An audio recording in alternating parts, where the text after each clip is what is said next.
Hey guys, Jonathan Sateva here at BJJ Fanatics, here to show some of my butterfly guard game for no-gi.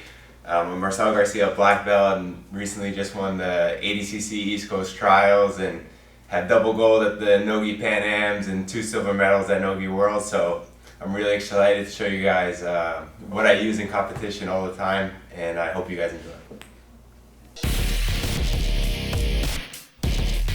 Okay guys, so before we get into any specific technique of the butterfly guard, one of the most important things to understand is stance, how you're going to position yourself when you're playing the guard, because you don't want to be fighting losing battles or be caught out of position.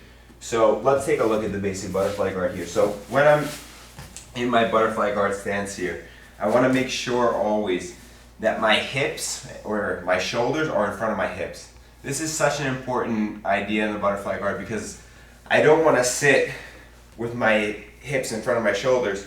You guys can see my core is already activated here. I'm going to be already tiring myself out here and fighting like a losing battle from that position. So my hips are always behind my shoulders, right? This is such an important detail. And I can show you guys a quick demonstration like this. So if Kyle and I are engaged over here, and he's fighting in the opposite situation where his hips are in front. Yeah, you guys can see I'm going to push him very easily and he's going to go flat. What's not a good thing if we want to do the butterfly guard, right? So when Kyle puts his hips back, yeah, and if I give some tension over here, he's fighting more structurally sound, right? And even if he puts his hips really far back, and as I push into him, if he drives his heels down over here, yeah, you guys can see I can almost drive him down the mat in that position. That's how strong that structure is. That's the kind of base that we want to have in that position. So that's number one. Where's my hips in relationship to my shoulders? Okay. Number two is going to be head position. Okay. So when Kyle's here, notice the head is very vulnerable in the butterfly guard. Why? It's more forward. So Kyle always wants to make sure his head's up. Sometimes we get in the habit to put our head down, and that's going to expose us to front headlocks, to guillotines and things like this, right? And the whole idea is if his head's up, it's going to be hard for me to see the back of his head. And because when I want to get the head down, I want to get my armpit over the back of his head. So if I can't see it, it's harder for me to get to it, right? So that's number two. Number three is when we do the butterfly guard. Can we switch card? It's kind of a funny guard because when we think of guard in jiu-jitsu, we think about guard with our legs, right? But butterfly guard is one of those guards where we engage with the hands, okay?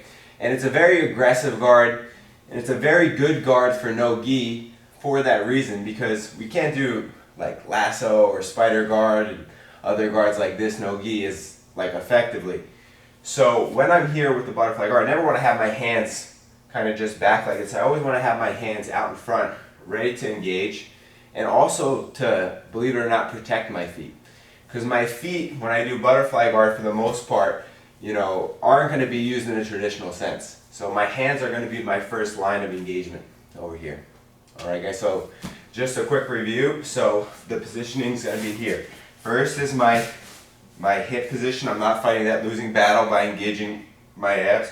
My shoulders are over my hips over here, so if Kyle goes to push over here, let's go. Yeah, you guys can see I can keep that seated posture. Second is my head position. My head is up. Never like looking down. He's going to snap me down too easily. I want to hide the back of my neck from him, so I'm looking up. If he can't see the back of my neck, less likely that he's going to be able to snap me down.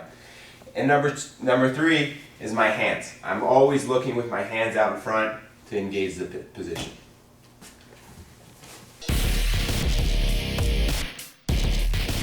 Alright, so the first thing that we're gonna, or the first opponent that we're gonna deal with is the opponent that's on the knees. Obviously there's a bunch of different bases that my opponent can take when he wants to engage me from the top position, but let's start from the ground up. So the first opponent's gonna be on his knees over here. And when we're talking about the butterfly guard, when we're talking about engagement in the position, I need to have an understanding of range. What range am I in? What range do I want to engage with? And who's doing the engaging? So what do I mean by all of this, okay? So the way I think about it is there's basically like 3 ranges of control that I can get in the hands fight when I'm looking to control my partner's hands in this situation when he's on his knees. There's the wrists, right? This is kind of like the furthest range. There's the elbows. This is kind of like a mid-range over here. And there's the underhooks and the overhooks. That's the closest range, right? And depending on what type of opponent I have, depending on who makes the first move, determines who chooses the engagement, right? And what I mean by that is I can grab his wrist or he can grab my wrist, right? And so we're in that range. And part of having a good butterfly game is being able to kind of flow seamlessly through these ranges, back and forth, and keep pushing the fight, keep pushing the attack, and keep connecting the moves.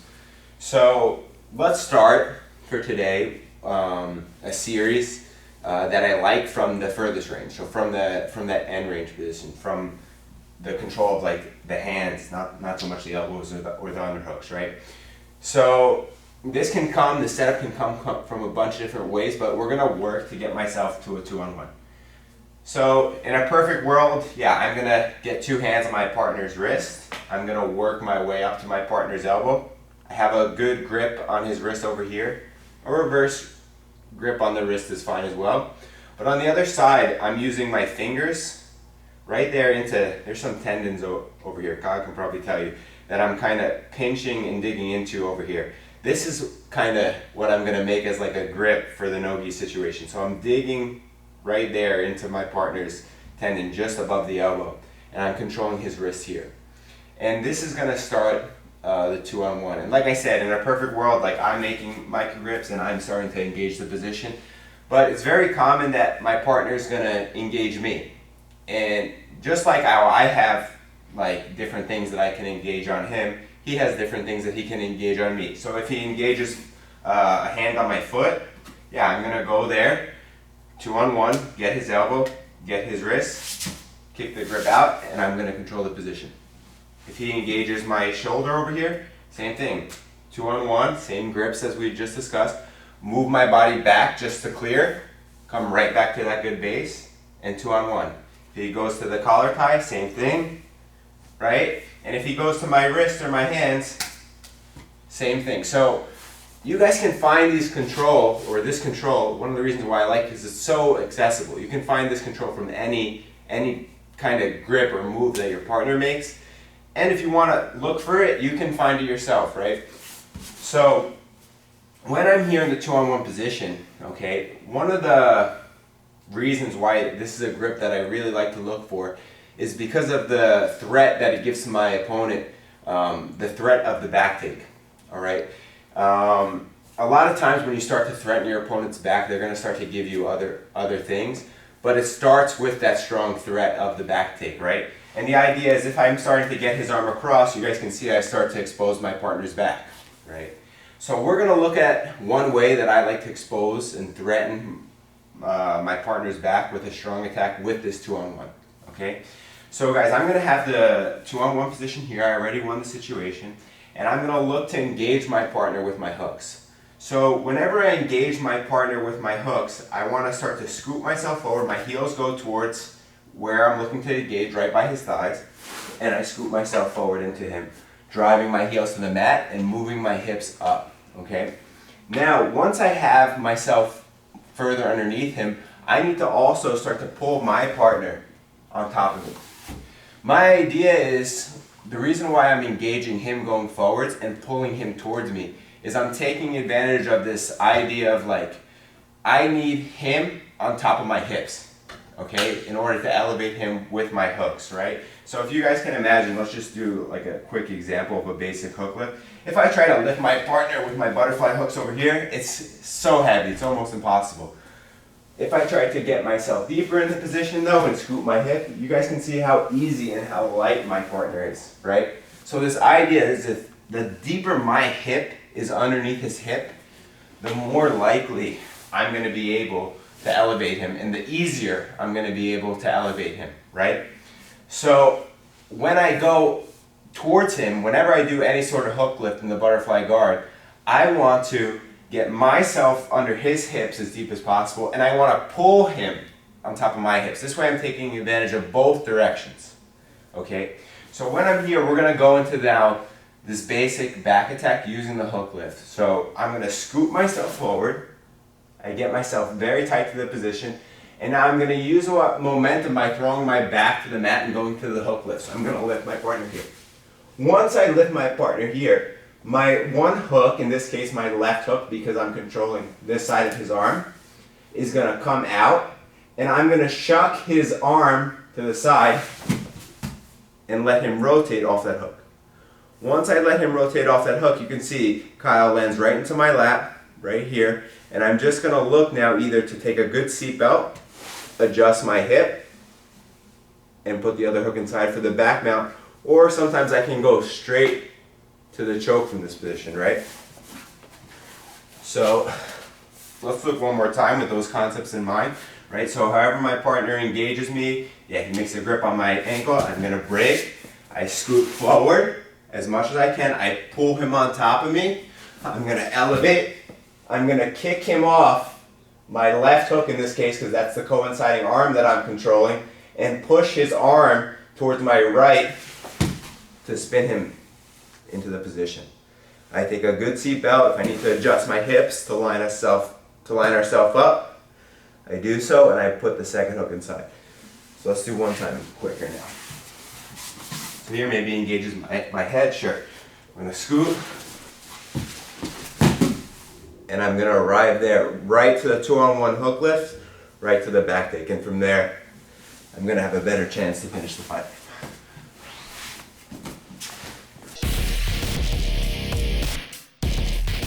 Alright, so let's now go to another position from the butterfly guard, this time going to sweep my partner over here. And most of us know the basic butterfly sweep, right? But there's a lot of details that sometimes we miss in the position of the basic butterfly sweep. And before we go to that basic butterfly sweep where I'm going to the over-under position on my partner, I want to talk about and give an example too about how we can get there from that range. You know, a lot of times it's like you see the butterfly sweep in your instructor, or everybody's just like, oh, you're going to get an underhook, you're going to get an overhook, and you're going to go. And it's just never going to look that way when you guys do it. Oftentimes you're going to have to hands fight your way into that deep position, that deep control. And, you know, again, one of the reasons why I like this 2-on-1 control is because it helps me like find a better control of my partner. So maybe as my partner here starts to back away from the position, I can start to then pummel him, right? He doesn't want me to go towards his back, but I'm going to be able to get deeper on the line of control from him. So from his wrist all the way to the underhook from that position, right? And when I'm here and I'm engaging the over-under butterfly sweep like this, another reason why I like the 2-on-1 is because a lot of times beginners make this mistake of not controlling the overhook arm properly. So what I mean by that is, see how Kyle's arm is inside right over here? This is the best way, in my opinion, to do the basic butterfly sweep when my partner's arm is in like this. You see a lot of beginners start to like pull the guy's arm into the armpit. And while it's not wrong and while it can still work, in my opinion, it's risky. It's not like the best setup. The reason is because if you can see, Kyle has an underhook on me. I have an underhook on him. Kyle has an overhook on me. I have an overhook on him. So we basically have the same control on each other, right? And when we have the same control, that's dangerous. I'm not ahead of him, right? So, whereas if I was setting it up from the 2-on-1, this gives a good illustration. Now what happened? Kyle doesn't have the underhook on me. What's a big deal? Because he's losing a really big part of his control, okay? When we get in this situation, you guys are going to see later in the DVD that it's going to be a battle for position if we engage with the same control, right? But as I'm here with his arm inside, it's almost impossible now for my partner to start to, use that underhook or get that control that what we normally learn in like the fundamentals class. And so when I'm pushing this inside, I'm completely avoiding that situation. Okay, this is one of like the key details to the basic butterfly sweep, right? So one of the way I like to teach my students is by keeping the 2-on-1 and getting that position, because that completely avoids it. Of course, can I like work controlling his hands here, starting to engage, and then go to the position? Yes, but if I ever do go to the position, pay attention to where I'm putting his elbow. You guys see how I'm not letting him get to that underhook. I'm not letting him get to my control over on this side of my body, okay? If for some reason we did kind of engage in that situation and my partner did beat me a little bit, what's important, I don't let him get to my armpit. So if you guys can see here, I'm really pushing his arm down. His wrist is almost by my hip at this point. And notice where my underhook is in his armpit. If the opposite starts to happen, look at this. I'm going to start to get in trouble, start to get flattened out, start to lose the battle for position there. So the concept or the idea is I don't want to give my partner any control more than necessary. So when I engage with my partner here, maybe I'm in the 2-on-1 position, this would be ideal. His arm is very deep inside, right? If he kind of got towards the underhook, at least I'm pushing his elbow inside, even though his hand's not inside, and his hand now is at the line of my wrist, right? His wrist or his hand at the line of my hip, right? So this is where I want to be on my butterfly sweep. If you guys notice, when I engage the position for the basic butterfly sweep, my hips change. So I go towards one hip. So I start to engage, and I go towards the hip, and I'm blocking the post. So in this situation, I'm blocking his post on this side, and I go towards this hip. Now we have to keep in mind that same concept that we went over before in the other move, and that's my hips need to be under my partner's hips, okay, in order to elevate him effectively. So as I scoot, you guys can see I bring my partner towards me with my underhook arm, and my hips get thrown and almost slide underneath my partner. From here, this leg over here, what I'm going to call my post leg, is going to start to straighten towards the mat, and my toes are going to find the mat underneath his base. My partner's already getting tilted towards this way, and I'm going to look to sweep him towards the shoulder of the arm that I have trapped.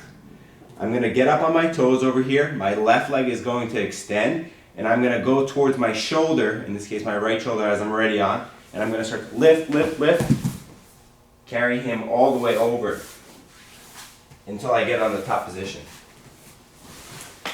So again, we can start from the 2-on-1 one more time. So I'm going to be here. I see the opportunity. I see my partner's armpit open. I'm going to change for a different control in this situation. Pushing his elbow inside, not giving him that control. You guys can see I already fell onto my hip of the posted arm. Now from here I'm going to fall towards that shoulder of the arm that I have, of the arm that I'm blocking the post. From here I'm going to fall to that same shoulder as I shoot my leg deep in between. So I shoot my leg in between, I start to elevate, my toes come to the mat, and I start to come up out of the position. Okay? Why do I choose to shoot my leg deep? Okay? I choose to shoot my leg deep into the position because if I just cross my foot over here, can I start to go for the sweep? Yes, but what's happening over here? His hip is not as far over my hip, right? So this becomes a heavier lift, and I don't want to spend that much energy. I want to use the position and leverage efficiently, right? So what's going to get me deeper in the position is if I fall to my hip and I shoot my leg deeper. Almost like I'm kind of baseball sliding through my partner's legs. That's what's going to give me a more dynamic, more explosive, and more effective butterfly sweep. So most of us probably have seen the basic butterfly sweep, but the two key points that I see a lot of people making the mistakes on are arm positioning. I don't give my partner the control on me, and also that detail of how they're scooting underneath their partner, right? So let's do one last one. I'm gonna be here, push the elbow inside, shoot my leg deep, and arrive in the top position. Guys, the only detail that I can think about to add is when you guys go to the position, we want to lift the hook as high as possible. So I want to keep this knee off the ground, ideally. If I shoot myself in deep and my knee goes to the ground, you guys can see my hook doesn't come as high to the position. If I shoot myself in deep now and my ball of the foot stays on the ground versus my knee, you guys can see my foot reaches way higher and I have more drive off of the ball of my foot than I do my knee. Let's do one last one.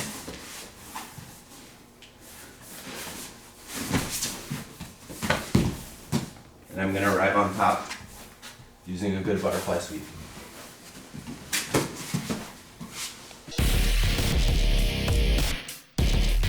Alright, so far we discussed an attack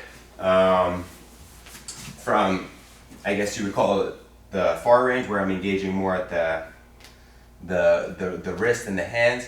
And we also went over a basic attack from deep range, from where I'm engaging on the underhooks and the overhooks, the clinch position, right? And there's one more attack that, or range of attack that we didn't talk about yet. And this comes up a lot when my partner is not so much engaging, leaving his armpits open. He's probably doing the right thing, keeping his elbows a little tight. And I'm not going to be able to like dig an underhook or see an opportunity for an underhook as easy, right? So when this happens, one option that I have, instead of go to his body for a clinch, I can go to his head over there, okay? And one other thing, and we're going to look at a situation where if my partner doesn't have this posture next, but first let's go to this one where my partner's posture is matching my head height or lower. This is when I would go to this move. And part of the reason why that's relevant is because if my partner's postured up, it's going to be easier for me to get towards the underhook too. So it's not just his elbows that are blocking the underhook. Sometimes it's his head position, so that he maintains the distance there, right? By keeping his elbow shut, but also blocking me in terms of how he can enter by using his head as a distance maker. So when this happens, I'm going to have to go to a different control to execute the butterfly sweep or execute the hook sweep. And I still keep the same concepts in mind. I still keep the idea of scooping my hips underneath my partner and bringing him on top of me. I still try not to pull him into an underhook on me, some control for him, right? And I'm still going to also make sure that I lift the same way and enter the same way. But my idea is instead to go to the underhooks, I'm going to go to the head. So I'm going to go to the head and to the elbow. And again, look, if I start from the 2-on-1, I can have the position right there to go to the head and the elbow, the collar and the elbow. When I go to the collar and the elbow for the sweep, though, we have to keep in mind what's getting my partner out of balance. So on the last movement, when I entered in the position, it was my underhook that was driving my partner, towards that way. So in this situation, I don't have that tool available to me. Instead, I have the collar tie. So what's going to knock my partner out of balance is the club. So this hand clubbing to his head. And if you notice, I'm clubbing to his head. I'm not clubbing to my partner's neck. Okay, if I club to my partner's neck, look at Kyle's head. It doesn't really move. If I club to my partner's head, look at that. His head moves. And we know if we've done jiu-jitsu long enough, wherever the head goes, the body's going to follow, right? So this is the idea that I'm looking to take advantage of. One other thing. When I'm going to the other side, to the elbow, or to the tie on the outside of his arm over here, I'm going to be looking to kind of like push his elbow inside one more time, but not just push his elbow inside, but also his shoulder, get his shoulder towards his ear over there. This is really going to disorient my partner's posture and really get my partner going the direction and out of balance the way I need to get him to go towards the butterfly sweep, right? So With that in mind, I'm gonna go to the collar and elbow sweep. So I'm gonna demonstrate one. So here, and I'm gonna look to just go to the hook sweep using the collar and elbow sweep. So what was going on over there is I was really leading Kyle, my partner over here, his head towards the mat. When I do the butterfly sweep, my idea is I want to get my partner's hips over their upper body, right? That should make sense. If I get their lower body higher than their upper body, that's going to be bad for them. They're not going to be able to keep a balance. When it starts to go wrong is when they keep their upper body higher than their lower body. So if I were to try to go to a hook sweep and I didn't do a good job blocking Kyle's posture over here, yeah, he's going to post. There's no way he's going to go. Why? His upper body didn't elevate higher than his lower body didn't elevate higher than his upper body. But when I'm here and I start to engage, and if I do a good job to bring his head down, look at that. That's what's going to give me the sweep and force him to do the roll over the shoulder, or force him to bring him to the bottom position. So when I'm doing the collar elbow sweep, that's what I'm looking to keep in mind. So let's start again, maybe from the 2-on-1. Let's say he has the collar on me. This is a common situation, right? Again, I'm not going to go for the sweep necessarily from here, although it is a possibility. In a perfect world, I'm going to choose instead to hand fight and go to the 2-on-1. Now he doesn't have the control on me that he's looking for. And then I'm going to start to go to the collar and elbow sweep, scooping myself forward, getting his head down towards the mat. As I start to elevate the position, I get up on the ball of my foot, and I'm going to carry him over. And just when you get on top, try to think about securing a pin with an underhook or keeping him on the mat, right? So one last time. Let's do this time from space. Maybe I'm hands fighting and looking for an opening. And I'm going to just come on top, getting ready to control the fight.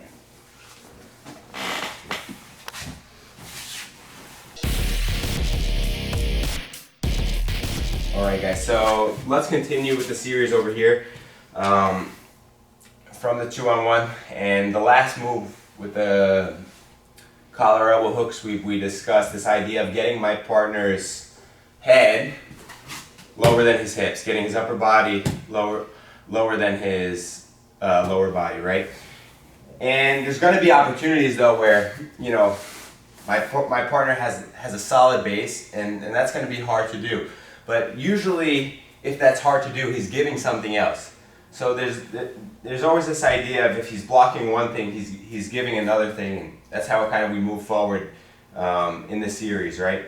So he was blocking the underhook, he's giving maybe the head, right? In this situation, he's blocking my hook sweep maybe because he's got such a strong vertical posture, he's going to be giving something else. So let's see what that something else is going to be, okay? So one more time, I'm going to start to engage my partner over here. Maybe my partner is pushing me over here. I go to the 2-on-1 position, okay? And this time, I notice my partner's head's high. Okay, so this is a problem, right? If I want to get his head to the mat, that's a really big distance. And it's going to be a risk. I'm going to be exposing myself with a big reach over here. Whenever you guys do these positions, you never want to force something that isn't there.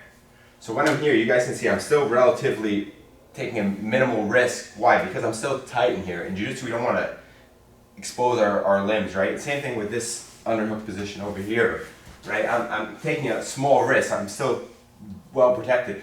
The second I start to reach over here, I'm starting to expose myself for controls on myself, because I'm trying to take a position that isn't there, right? So when I'm here in this position and I start to feel my partner's vertical posturing up, I'm going to look to go to another position. And it's very common too that my partner is, when he's taking this posture, a lot of times he's taking this posture and kind of like pushing me off over here because he doesn't like the control. So he's pulling his arm back, right? I can't engage for him on any sort of situation here, and I can't go to his head in this case. So when this happens over here, I'm going to be using this 2-on-1 now to start to basically clear the other arm. So I'm going to just be using this 2-on-1 to clear this other arm up. From clearing this other arm up and his posture's up, I'm not going to be thinking hook sweep anymore. I'm going to pop his arm up. As I pop his arm up, my feet turn out. And I'm almost coming to this base over here where I'm in a drive foot position. So my left foot is going to be doing the drive foot, and I'm going to start to cross his arm and come to the double. When I come to the double, I'm just going to drive my partner right through there to the mat. And the idea, my partner is exposing that takedown there, that sweep there so much because he's so worried about the back control and he's so worried about the butterfly sweep, right? So one more time, he's going to have the position on me. Maybe he's going to go to my head. I'm going to go to the 2-1. He's going to start to pull and try to yank this arm out. In that time, I'm going to pop his arm off so I clear the post. I turn my base, and that's going to give me the entry to go to a good double leg. I'm just going to wrap the position. If you guys notice, I'm driving him on an angle over there, and my head's on the outside. In truth, you can do this move a couple different ways. So when I'm here, I do have the option to bring my hand more towards the center, more like a blast double. But the principle remains the same. He's exposing so much his base backwards, his base vertical, that it's going to be very easy for me to tackle him over to the double leg or to the blast double with my head in the center, right? One other option too is, you know, we've been talking about the 2-on-1 setup from over here, but this happens a lot too if my partner's just seated back. Like he's almost like wants to like just keep pushing me away, something like this. And maybe I'm having trouble controlling 2-on-1, but he's so far committed back, guys, it's very easy. I just pop his wrist up, change my legs, and I'm gonna drive through the position. So this goes back to that idea of being able to flow seamlessly through the ranges, right? Before I was on his wrist, this time I was on his elbows, popping them up, right? So we have to always keep in mind this idea of flowing between the ranges, getting creative with our setups on how to get to the moves. But once I see my partner's posture up, this is going to be a really strong option.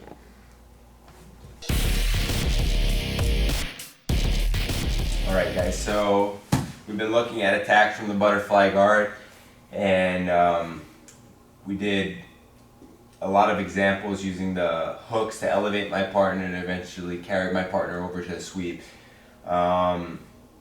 When we have the hooks engaged with my opponent, with my partner, it's common that my partner is going to look to defend the sweep, that initial butterfly attempt if he's a game opponent, if he knows what he's doing. Or if I just lose a little bit of the control, it's slippery, right, it's no gi. Or sometimes actually I also want to force him into these defensive situations, but the idea is my partner's going to defend the initial attack, the initial hook sweep, right?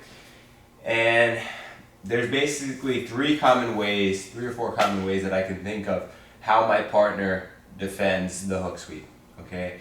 So let's just go over them real quick. So the most common one that my partner defends the hook sweep is when I start to engage the position over here, he uses his leg to start to post himself out over there. Exactly, yeah. So that's the first way. So the first way is legs. The other way is if I, like I said, like I lose the arm, or maybe I didn't have the perfect control. Maybe I was just here on his elbow, didn't control the arm well enough, but I was going for that sweep anyway, seeing if it was available. And, you know, my partner's going to use what? Exactly, his hand to keep his balance on the top position. The last one that my partner kind of uses to defend the initial attack, the initial position, is actually his hips, right? So, so he has his legs, he has his hands, and he has his hips. How does he defend with the hips? Is as I start to go towards the position over here, my partner either throws his hips back or throws his hips to the other side. So what I mean by that is, first, as I start to engage over here, before I get that good scoot and attach my hook tight enough, my partner starts to walk back underneath exactly and disengage, bringing a sprawl or just throwing his hips back. So maybe you can do it with me. So he's going to go to the position. Yeah, exactly. He's just going to clear, getting himself out over there, right?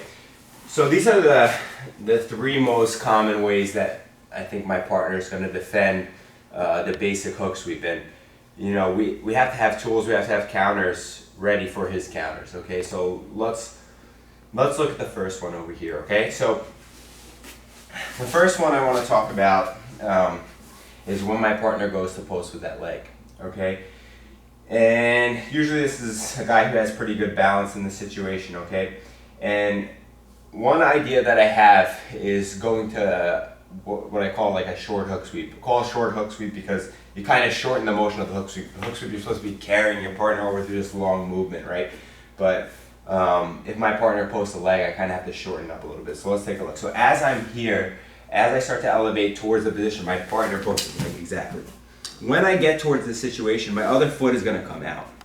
Okay, so my post foot, what I wish to have driving off the mat, kind of feels a wall over there, and my foot comes out. Once my foot comes out, I'm going to look to find the top of his knee, and I'm going to look to push his leg out and continue carrying the motion over. And if you notice, the trajectory of the sweep changes. So in the basic butterfly sweep, I was sweeping my partner where? Over his shoulder. You guys see how the shoulder was the first thing to kind of go there towards the ground. When I'm here with the short hook sweep, as my partner posts, you guys can see it's almost like his hip is coming to the ground. He's not doing that like forward roll, he's more almost like falling on his side, and between the turn of my upper body and the lift of my hook, that's what's kind of getting him over. So it's not so much that I'm carrying him over anymore like a traditional hook sweep. That's why I'm calling it like a short hook sweep. It's that his base is kind of like flattening out. I'm always kind of making him fall to that hip.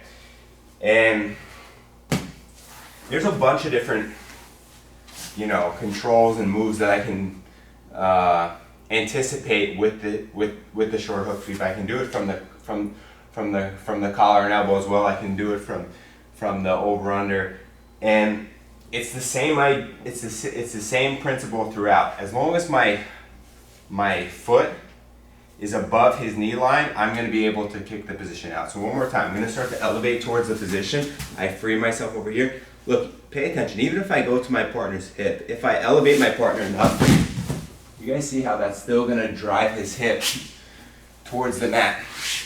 So what I'm looking to do basically is, so Kyle was posting with this leg over here.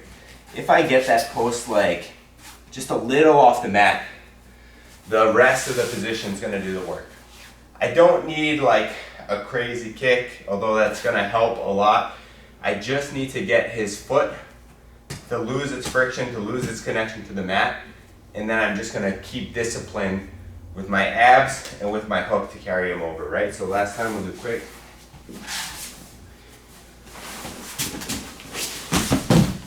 And I'm going to arrive in the top position using the short hook sweep to counter the posted leg.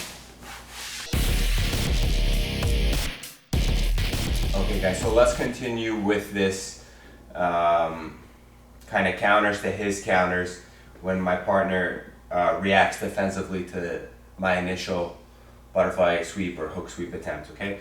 So sometimes, we went over this at the beginning of the instructional, right? That I'm not going to be the one who's doing the engaging all the time. Okay, it's not always going to be a perfect world where I'm on the attack and I'm able to set the exact controls up. A lot of times my partner is going to be the one engaging on me, right? And now I want to talk more what we hinted at before, this idea of this battle for hip position. Okay, and if this becomes more relevant if my partner has a good reaction to my sweep, number one, or number two, if he's doing the engagement on me. So let's first look at it from the perspective of him engaging me. So like I said, we're not always going to be in this perfect world where I'm able to push this arm in, although that's what I'm looking to get. If my partner engages me, I leave an opening over here, my partner engages me in the situation, right? This is where the battle for hips become relevant. If I get his elbow and his arm back lower, right, and my hips out, I'm winning the position. If the opposite happens, he gets his underhook up and his hips this way, exactly. You guys can see he's winning the position. So let's come back. So the first thing that I have in my mind is when my partner engages like this is to keep my posture, okay? And this goes back to that first idea that we had in mind, having a strong stance, having a strong initial posture. And the idea is when my opponent comes with the underhook, I meet my shoulder with his shoulder and I move my hip back. You guys see that? So that initial reaction is going to allow me to stay in a stable position where, yeah, I'm using my abs, but I'm not using my abs like this. I'm using my core and my body in an effective alignment. Okay, so as my partner comes in, I meet his shoulder with my shoulder at a lower level, and I scoop my hips back. So let's go a little strong, let's come strong. Exactly, and I drive my heels down towards the mat. Once I do this here, now I'm gonna have the battle for the arm. And then one more time, I can scoop my hips, and you guys can see I won the hip position to carry him over for the butterfly sweep. So this is so important to the butterfly guard, this idea of who's winning the hip position, okay? And that's one of the best illustrations that we have is my partner engages and I'm able to stop his momentum and win the hip position there, right? And